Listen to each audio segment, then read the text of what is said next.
Hello dear students, welcome in ASC starter.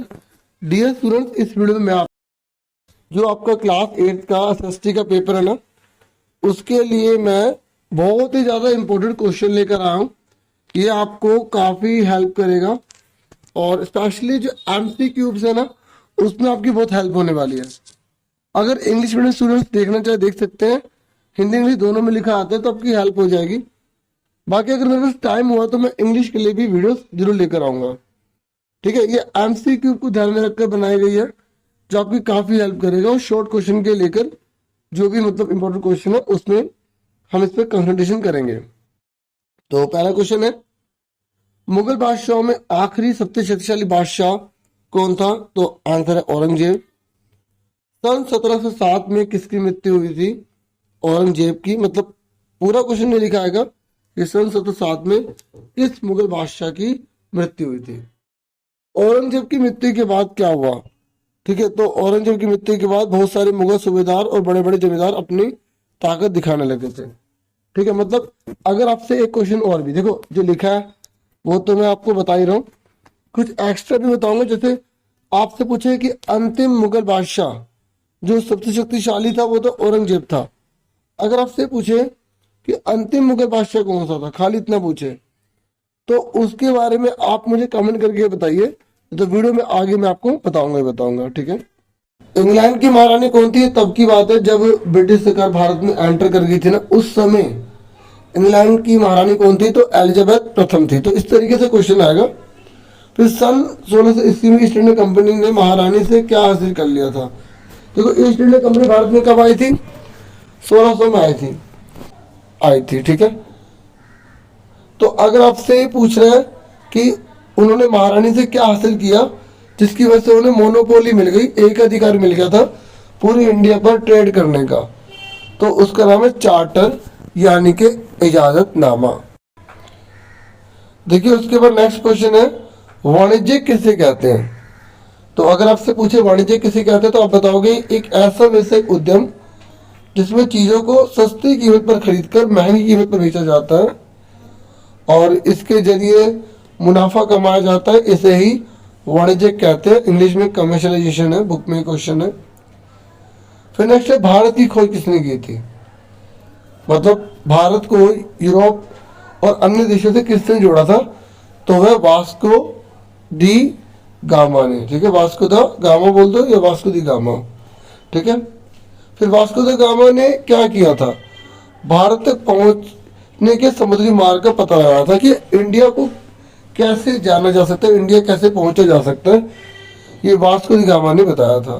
ठीक है, और ये 1498 में उसने भारत के बारे में पता लगाया था। ठीक है, और अगर आपसे पूछ रहे हैं कि यूरोप के बाजारों में किस चीज की जबरदस्त मांग थी, तो मतलब अगर ये पूछे क्वेश्चन थोड़ा ऐसे कि भारत की वो कौन कौन सी चीजें थी जिसकी यूरोप में मांग थी बहुत ज्यादा, तो सूती बारीक कपड़े की, रेशम की, इलायची, काली मिर्च, चंदन, लकड़ी, दालचीनी, इन सब की मांग थी। ठीक है, क्वेश्चन अगर ऐसे पूछेगा ना कि भारत की कौन कौन सी चीजों की मांग विश्व में थी, ठीक है, जब अंग्रेज भारत में आए थे तब, और या उससे पहले अंग्रेजों के आने से पहले भी क्या मांग थी, तो ऐसे भी क्वेश्चन आ सकता है। फरमान किसे कहते हैं? एक शाही आदेश को फरमान कहते हैं। ठीक है, और पहली इंग्लिश फैक्ट्री कब शुरू हुई थी भारत में? 1651 में हुई थी, और ये हुगली नदी के किनारे हुई थी, हुगली नदी के किनारे, और यहाँ पर बंगाल के अंदर है हुगली नदी। ठीक है, जैसे नीचे लिखा है, पहले इंग्लिश फैक्ट्री कहाँ पर शुरू हुई थी?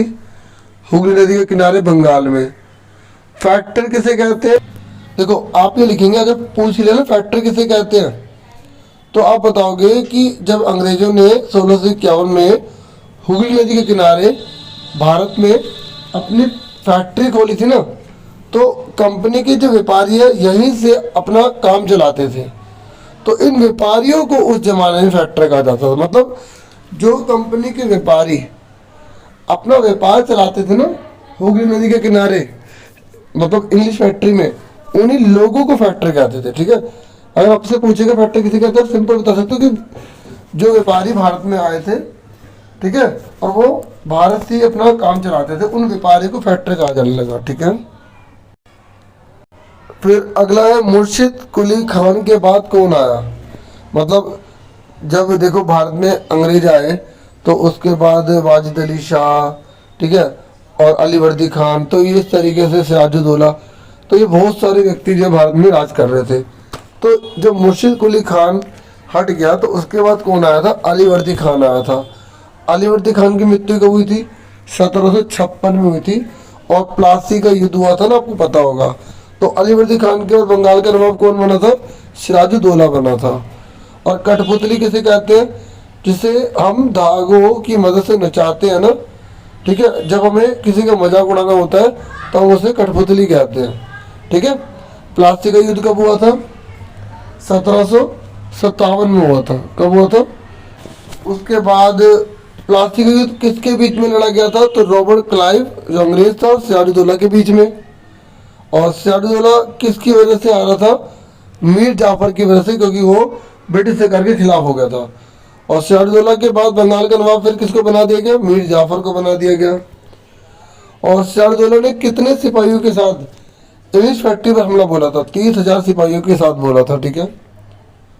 कंपनी ने किसको अपना साथ मिला लिया था, मैंने आपको बता दिया मीर जाफर को मिला था, मीर जाफर ने धोखा दिया था, जिसका फायदा जो है ब्रिटिश सरकार को मिल गया था।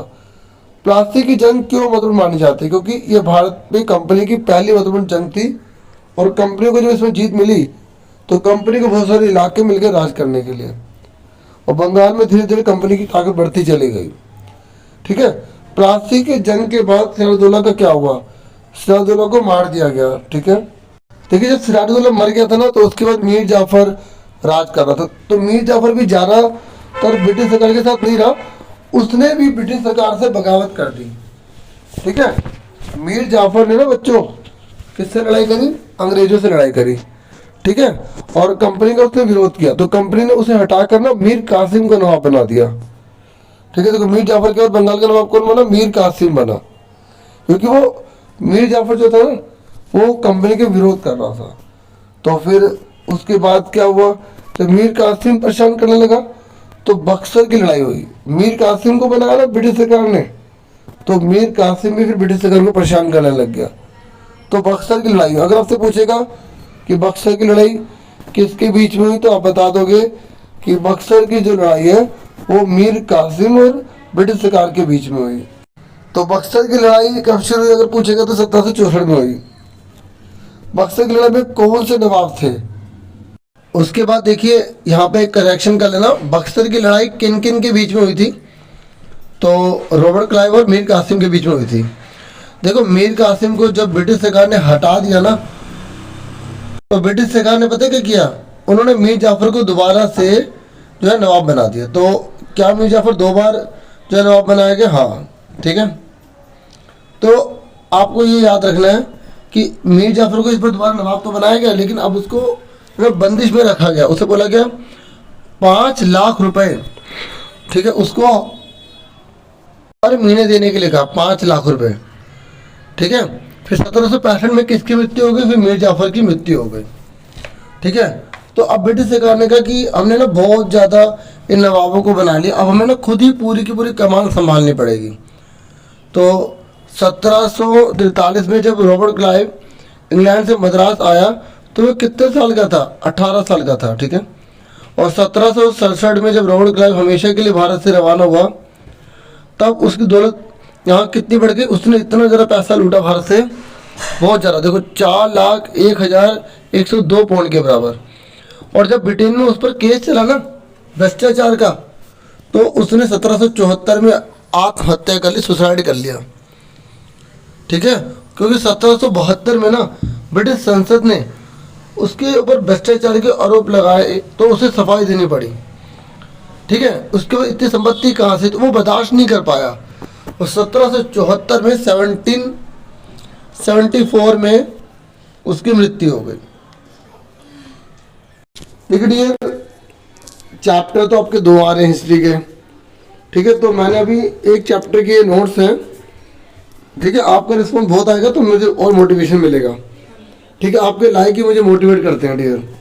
तो मुगल बादशाहों में आखिरी शक्तिशाली बादशाह कौन था, औरंगजेब। एक बार मैंने थोड़ा सा और बता दूं जो हमने अभी डिस्कस किया। औरंगजेब की मृत्यु कब हुई थी, 1707 में। कुछ और एक्स्ट्रा भी है। किस सदी में अंग्रेजों की ताकत क्षितिज प्रतिबल अंग्रेज बहुत शक्तिशाली हो गए थे? 18वीं सदी में। अंग्रेज भारत में पहले पल कैसे आए? एक छोटी सी व्यापारिक कंपनी के रूप में आए थे। ठीक है। बहादुर शाह जफर और उसकी बेटी को उसके बेटों को किसने गिरफ्तार करवाया था? कैप्टन हडसन ने। ठीक है। और अंतिम मुगल बादशाह कौन था? बहादुर शाह जफर। ठीक है।